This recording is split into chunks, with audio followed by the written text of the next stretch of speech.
میں ایک بات بتانا چاہ رہا ہوں، جو لوگ مجھ پر الزام لگا رہے ان کو اللہ کے سامنے جواب دینا پڑے گا حشر کے میدان میں۔ میں ایک سیاسی پارٹی کا ممبر ہوں، الیکشن لڑنا میرا کام ہے۔ میں کوئی انجمن تدفین اور تکفین کا تو نمائندہ نہیں ہوں، تو یہ سوال ایسا ہے کہ جب تک اللہ میرے کو زندہ رکھیں گا اس کا جواب دیتے رہنا پڑے گا۔ مگر میں ایک بات بتانا چاہ رہا ہوں، جو لوگ مجھ پر الزام لگا رہے ان کو اللہ کے سامنے جواب دینا پڑے گا حشر کے میدان میں۔ میں تو یہ جواب دے دوں گا آپ کو، مگر جو الزام مجھ پہ لگا رہے ان کو اللہ کے سامنے یہ بتانا پڑے گا۔ تو اب اس سے بڑھ کے بات میں کیا کر سکتا ہوں؟ میں بار بار کہہ رہا ہوں کہ ہاں میں ایک سیاسی پارٹی ہوں، میں ایک سیاسی پارٹی کا ممبر ہوں، الیکشن لڑنا میرا کام ہے۔ میں کوئی انجمن تدفین اور تکفین کا تو نمائندہ نہیں ہوں، نہ میں کوئی ایک NGO چلاتا ہوں۔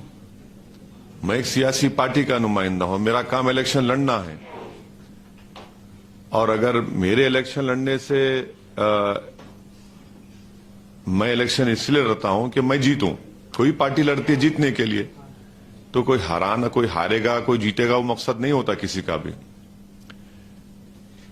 اب جو آپ کے دل میں کشمکش پیدا کرتے، آپ کو خیالات میں آپ کو آتا ہے کہ بھیا یہ صحیح ہے کہ آدمی ہے، تو میں آپ کو اتنا ہی کہہ سکتا ہوں کہ آپ اللہ سے دعا کریے کہ اگر اسد الدین اویسی صحیح ہے یا جماعت صحیح ہے تو ہم کو ساتھ دینے کی توفیق عطا فرمائے۔ اس سے بڑھ کے تو میں کچھ نہیں کر سکتا نا کہ کیونکہ کیا ہے کہ اگر میری تقریر سن کے آپ کو اچھا لگتا ہے اور اس کے بعد آپ کے دل میں یہ وسوسے آتے ہیں، تو اس کا تو حل صرف کسی کے انسان کی بس کی بات نہیں ہے کسی کے دل کو راغب کیا جائے، یہ تو اللہ کا کرم ہونا پڑتا۔ تو میں تو کوشش کر رہا ہوں، کوشش کرتے رہوں گا۔ اور رہا سوال ان لوگوں کا، تو یہ لوگ جو ہے یہ لوگ نہ کھل کر مسائل کو بات کرتے ہیں مسلمانوں کی، نہ مظلوم عوام کی، نہ دلتوں کی۔ یہ ایسے لوگ ہیں جو ان کا خود اس میں کوئی مقصد لگتا ہے میرے کو، کہ وہ یہ نہیں چاہتے کہ مظلوموں کو، غریبوں کو ان کا حق ملے۔ وہ یہ چاہتے ہیں کہ اپنی اجارہ داری ان کی چلتی رہے۔ میرا ایک ہی سوال ہے کہ جب لوک تنتر میں ہم رہتے ہیں، جمہوریت میں ہم رہتے ہیں، تو ہم کو اپنی آواز کو پیدا کرنا ضروری ہے، اور اس میں کوئی بری بات نہیں ہے۔ ہر آدمی، ہر پارٹی کے نمائندے اپنے اپنے لوگوں کو، اپنی برادری کو، اپنی ذات کو، اپنی کاسٹ کو وہ آگے لے کر بڑھتے ہیں۔ تو اب اس میں اس پر کوئی انگلی نہیں اٹھاتا ہے۔ اب جیسا ہی مسلم اقلیت یا الپ سنکھیک سماج کی بات آتی ہے تو سب کا بولنا یہ ہے کہ آپ لوگ صرف مشاعرہ کرنا، ایک قوالی کا پروگرام کر لینا، اور الیکشن آیا تو سیکولرزم کے نام پہ ہم کو ووٹ ڈال دینا۔ ہم یہ بول رہے ہیں کہ بھئی ہمارے مسائل بہت ہیں، زندگی اور موت سے لے کر ہمارے مسائل ہیں، وہ مسائل کو حل کون کرے گا؟ تو اور اس بات کو آپ ذہن نشین کر لیجئے کہ آپ میں اور ہم میں اتنی طاقت نہیں ہے کہ ہم کسی سرکار کو یا کسی پارٹی کو سرکار میں آنے سے روک سکیں۔ ہم میں اتنی صلاحیت ہے کہ ہم اپنے ووٹ سے برادران وطن کے ساتھ لے کر ہم اپنے نمائندوں کو کامیاب کر سکتے ہیں۔ تو میرا بولنا اتنا ہی ہے۔ اور جو لوگ یو پی کے تعلق سے بولتے ہیں، یہ بات سچ ہے کہ 90% اتر پردیش کے مسلمان نے اپنا ووٹ سماجوادی کو دیا، اس میں کوئی انکار نہیں کر سکتا۔ مگر حاصل کیا ہوا میرے کو بتائیے۔ میں تو اتر پردیش کے ودھان سبھاؤں کے چناؤ کے سلسلے میں میرے خیال سے کم سے کم 150 سے زیادہ اللہ نے مجھے موقع دیا تقاریر کرنے کا، پارٹی کے لیے انتخابی مہم چلانے کا۔ میری ہر تقریر کو اٹھا کے دیکھ لیجیے، چاہے وہ 10 منٹ کی ہو یا آدھے گھنٹے کی ہو، میں یہ بار بار بول رہا تھا کہ آپ ان کو نہیں روک پائیں گے، بی جے پی کو۔ تو میرے کو بولتے تھے دیکھو ملا ہوا ہے، میں اگر میں جھوٹ بولوں گا تو کیا ملاوا نہیں ہوں کیا؟ میں سچائی کو بیان کر رہا تھا. دیکھو آپ نہیں روک پائیں گے, آپ اپنے نمائندے کو کامیاب کر لو. مگر آپ عالم دین ہیں, میں یہاں بیٹھ کر نہیں بول سکتا نا کہ ہدایہ کی پہلی جلد میں کیا لکھا ہوا ہے. وہ تو عالم دین بولیں گے. اب حنفی مسلک کا معاملہ آئے گا تو وہ عالم دین بیان کریں گا, سعودی یونیورسٹی کیا بیان کریں گا. فتوا دینا ہے دین کے وہ آپ دیں گے, مگر سیاست کا میں طالب علم ہوں. ہم اس بات کو دیکھ رہے تھے, محسوس کر رہے تھے کہ یہ نہیں ہونے والا ہے, مگر مجھ پہ انگلی اٹھا دیے, بولے دیکھو ابھی سے بول رہا ہے. اب جب نتیجے آ گئے 10 مارچ کو تو اس کے بعد کیا بول رہے ہیں, سب خاموش ہو گئے. الیکشن جب آتا نا, تو اب الیکشن اب گجرات کا آئے گا تو ہم میں سے ہی لوگ کھڑے ہو جائیں گے اور وہی پرانا جملہ ڈائلاگ بولیں گے, زندگی موت کا مسئلہ ہے.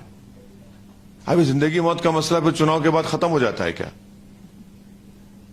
تو اسی لیے ہم کہہ رہے ہیں کہ آپ کو اپنے نمائندوں کو کامیاب کرنا ہے, آپ کو اپنے ووٹ کی اہمیت دکھانا ہے.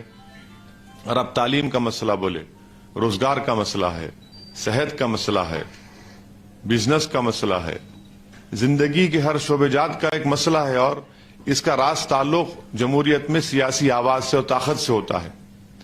تو اس لیے میری آپ تمام سے گزارش ہے کہ آپ ان باتوں پر غور کریے, اور یقیناً جمہوریت میں ہر ایک کو اختیار ہے تنقید کرنے کا. میں تنقید ہوگی, تنقید کو ہم قبول بھی کرتے ہیں. اگر ایسی تنقید ہو جس میں ہماری اصلاح ہو سکے تو مجھے قابل قبول ہے. مگر تنقید کرنا اور صرف اس لیے تنقید کرنا کہ نہیں یہ سیاسی قوت نہیں بن جانا, اگر یہ سیاسی طاقت بنیں گے تو نقصان ہوگا. نقصان کہاں ہو رہا ہے؟ نقصان تو ہو ہی رہا ہے نا, نقصان تو ہو ہی رہا ہے. آپ فائدہ کہاں ہو رہا مجھے بتا دو. آپ فائدہ تو کہیں پر بھی نہیں ہو رہا ہے. اب پارلیمنٹ میں آپ بولتے ہم تقریر کرتے, بھئی کیوں میں ایک ہی کروں؟ سب کو کرنا چاہیے نا, سب کو کرنا چاہیے. اگر کل اللہ سبحانہ تعالیٰ کے پاس سب کو جانا ہے, کل میں بھی چلے جاؤں گا, تو کیا کریں گے آپ لوگ؟ وہ یاد کریں گے کہ ارے ایک آدمی تھا بولنے والا, اب کوئی نہیں ہے. یہ تو بات نہیں ہے نا.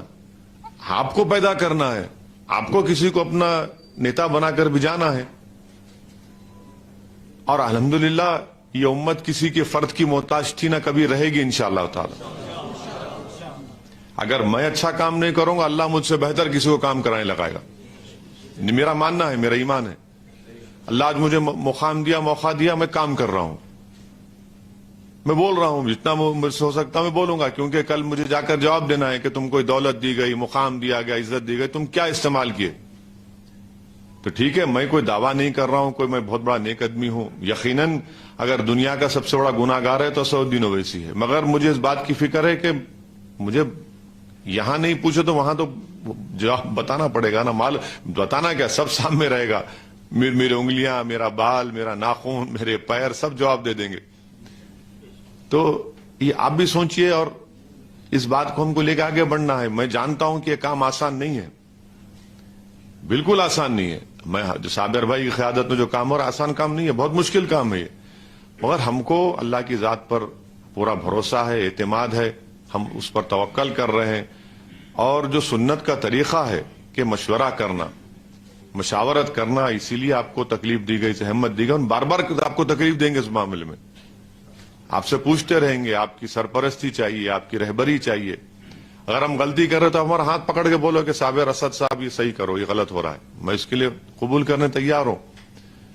اور دیکھیے, اگر آپ مسجد میں اگر نماز ہو رہی ہے جماعت کی, تو میں دیوار کے پاس کھڑے کہ نہیں پکار سکتا نا, امام صاحب آپ بھول گئے, آپ سورہ غلط پڑھے. میرے کو, میں جماعت پر ہوں گا تو بولوں گا نا سبحان اللہ سبحان اللہ, تو امام صاحب کو خیال ہے ارے بھائی یہ غلط ہوا ہے.